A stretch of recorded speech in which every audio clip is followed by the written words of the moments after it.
Now, I think there are two ditches though, because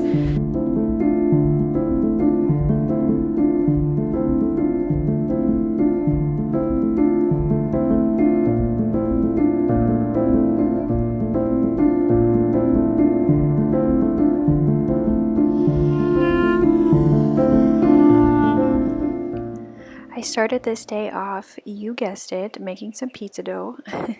We had a stomach bug go through our house and it was not a fun week.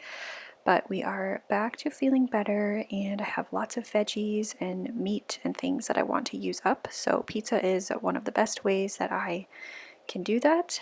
And even though my son does not love veggies, I'll make him a regular just beef and cheese pizza. But for the adults, I will do veggies and make it nice and delicious. So I always use the Farmhouse on Boone sourdough pizza dough recipe. I just swap it 1-for-1 freshly milled. Sometimes I have to add a little more liquid depending on how the dough feels, but usually I do it just about 1-for-1. And I can do it in the morning. It would probably be better if I did it the night before so it could ferment for 24 hours. But I make the whole recipe and that makes us one large pizza and then one smaller one for my son.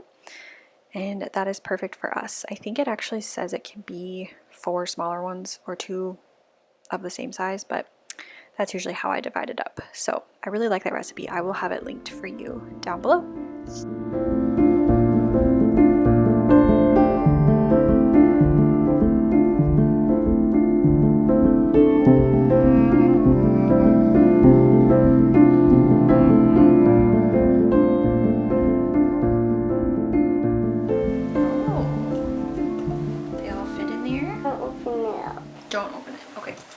So piggybacking off of what I was talking about last week, I have been thinking about like a well-stocked home, you know, a prepared home, but doing that without fear. So I will link Home with Kelly's video again down below because that's what really pulled it all together for me. So I think I had clicked on like one video at some point. I must have, because my algorithm was then showing me these over and over again. Every video title was like food shortages, like just different things happening, and a lot of it is very fear-based. Even if some of the information is true. You want back? Sure, thank you. Nobody knows. Nobody really knows. So I'm like, it could be true, it could not be. We don't know. But I really liked Home with Kelly's perspective because she brought that up. She said there are people making money because they've used fear to get you to click on their link to place a big order on, you know, whatever it is, or to buy this thing. And she just said how that doesn't come from God. Now, I think there are two ditches though, because on the one hand you've got the fear and you've got like the prepper anxiety mindset, but then on the other hand you've got the, well, there's nothing I can do about anything, so I'm just gonna live my life. And I actually think, as usual, somewhere in the middle is probably good, which is why I liked her video, because she said, she was like, I'm really like unaware of what's going on in the world, but we still are building our life in a way that would be largely unaffected by, you know, the economy and just things that are happening.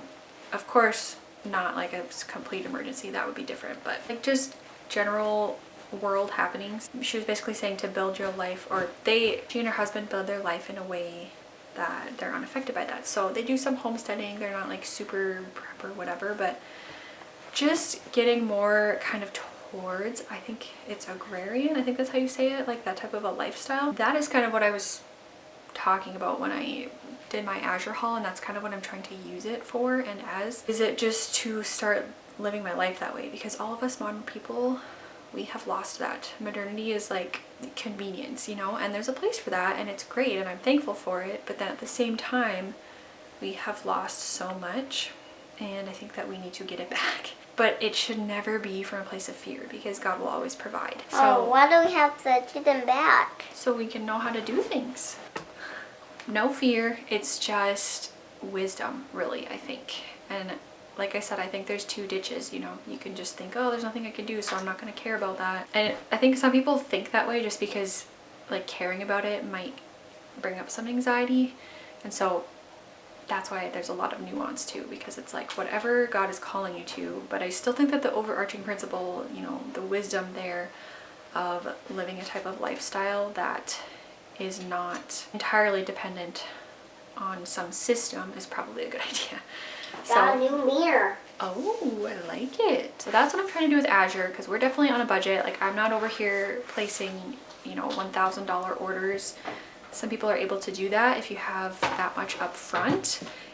They are probably spending less than I actually am, which that's the irony of it. But I got a Goodwill. you found it at Goodwill? Yeah. Great. And I just found the Goodwill in my drills. Good job, babe. Yeah, but you do need more upfront to be able to do that. Like, you need a chunk of change to place an order that big. So, you know, not everybody's in that position, and that's okay. But you can still move forward. You can still act in wisdom, and that's what we're trying to do. So, I hope that kind of adds a little more context to my video last week.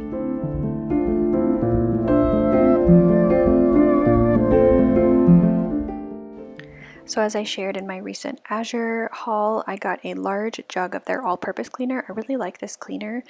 I get the fragrance-free one, and I had a bunch of empty glass spray bottles in one of my closets, so I thought I would split it up between those and put a glass bottle in every bathroom, have one in the kitchen, just so that I have a cleaner that I like available in every room and I don't have to walk around the house and then, you know, wonder where I left it. So that is what I'm doing. I also labeled them, but I need to get some more tape because the tape or the sticky stuff on my label maker doesn't really stick that well. So yeah, I need to get some tape to get them to actually stay on there. But I like that these look pretty and put together. That is motivating to me. I don't know why, I just like things to be pretty. They need to be practical and pretty. I think I've said that before.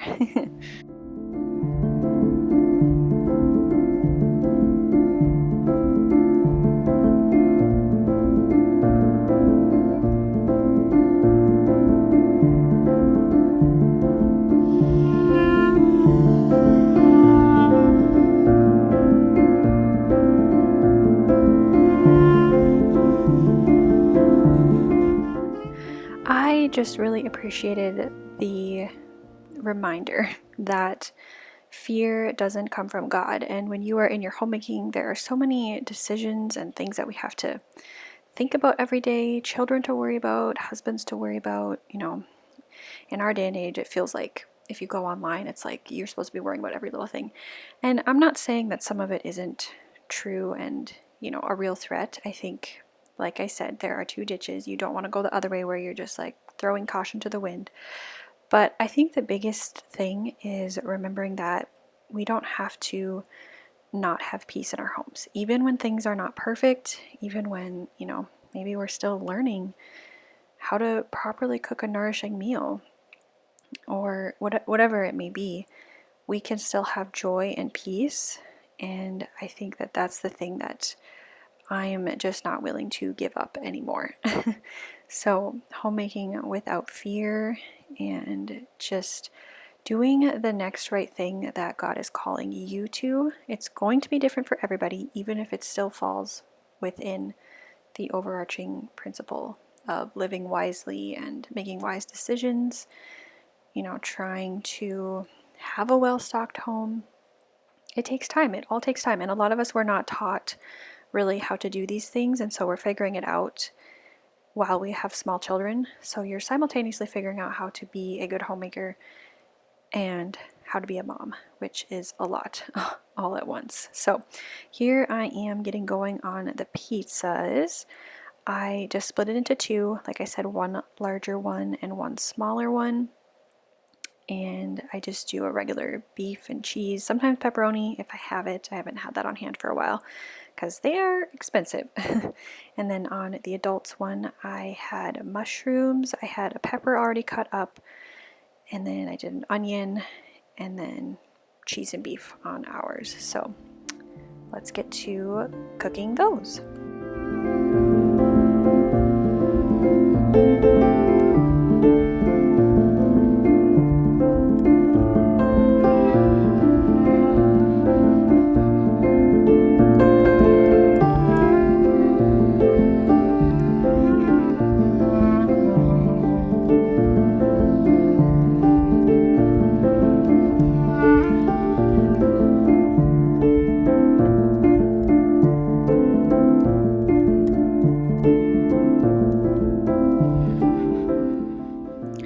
was listening to the rest of a podcast while I was cooking this dinner, and actually, if you guys follow Sweet and Simple Home, she just mentioned this author that I had just come across over the weekend.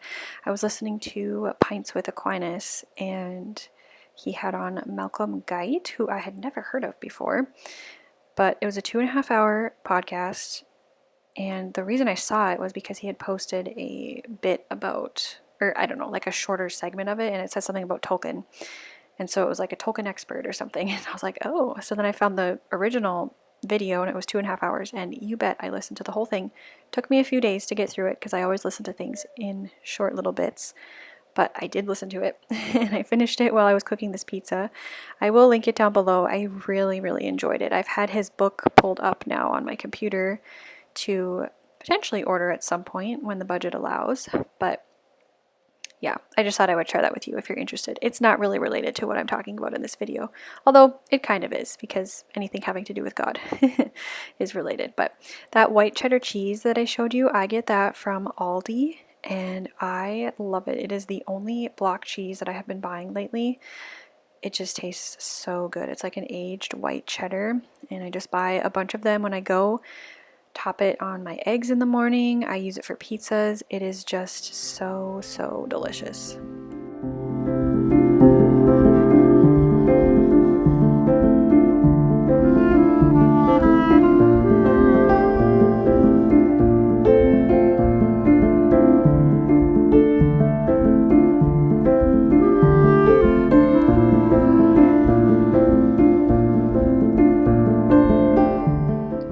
I think one of the trickiest parts for me since becoming a mom and a homemaker has been dealing with my anxiety head on. I've always struggled with some anxiety. Usually it's situational. I don't typically have just like generalized anxiety. Sometimes I do. There have been certain seasons, like right after having a baby or something, when I'm really depleted, I'll kind of have like a general sense of anxiety, but for the most part it's usually very situational. But then, that can lead to avoidance of other things because you don't want to feel like that. But the hardest thing for me has been just allowing myself to feel at peace even when I don't really feel at peace. Which, if you don't have anxiety, I don't know if that will make any sense. If you've ever struggled with anxiety, you probably know exactly what I mean. You're always kind of waiting for the pin to drop, and not feeling like that, like letting yourself not feel like that, feels almost like rebellion, which I have shared about that before on here too, other things that have felt like rebellion to me, but they're actually not. They're not rebellion at all. They're actually exactly what God would have us do and what He says in the scriptures to do, which is to be not anxious about anything. And it's really hard, but I just wanted to encourage you that you get to have peace in your home. That gets to be the thing that you are seeking the most, and you don't have to lay that down. That is good for you, and it's good for everybody in your home as well. So I hope that you have a great rest of your day.